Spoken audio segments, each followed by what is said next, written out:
Did you know that between your devices and websites, there are 5 critical devices working together that most people never talk about? These devices are beyond your routers and switches. And if you don't understand how they interact, you're missing the full picture of how networks actually work. Today, I'm walking you through hosts, DNS servers, firewalls, load balancers, and network management systems. And more importantly, how they all communicate with each other in real time. Let's start where every connection begins, which is in the hosts. Hosts are endpoints in the network.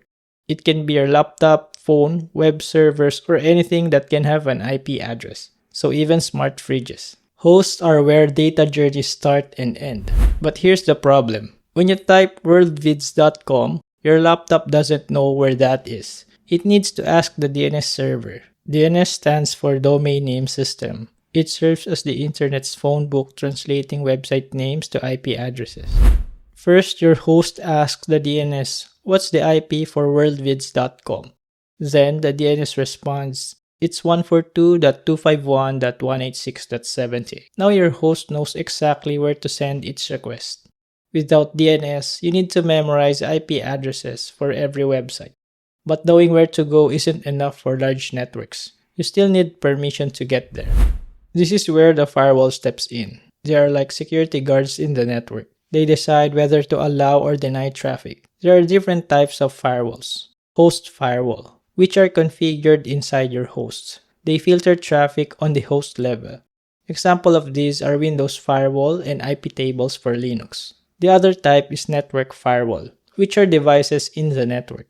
They are placed in between subnets to filter traffic. The firewall protects both directions, preventing infected hosts from sending malicious data out and blocking threats from getting in. Think of it this way. DNS tells you where to go. The firewall decides if you can go there. Your request is now approved and travels across the internet. But what happens when it reaches a site with millions of users? When your request reaches WorldVid's website, it doesn't go to just one server. They have thousands. The load balancer directs traffic to different servers and decides which one handles your request. How it works. Your request arrives at WorldVid's network. Then, load balancer checks which server is least busy. Routes your request to that server. The server responds with the WorldVid's homepage. Then the load balancer sends the response back to you. Without load balancers, one server could crash from 10,000 requests while others sit idle. Load balancers distribute traffic evenly and avoid failed servers automatically. But who's watching all these devices to make sure they're actually working properly? It's the Network Management System, or NMS. NMS is your bird's eye view of everything happening in the network.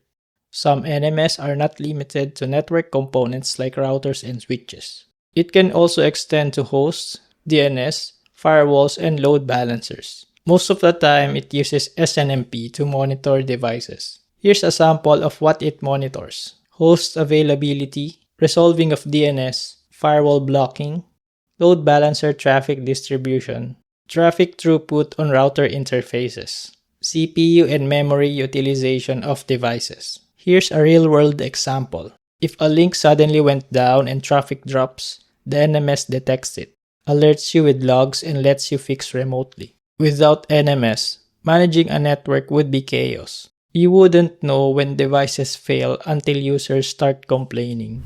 Let's do a recap on how they all work together. You want to watch in worldvids.com.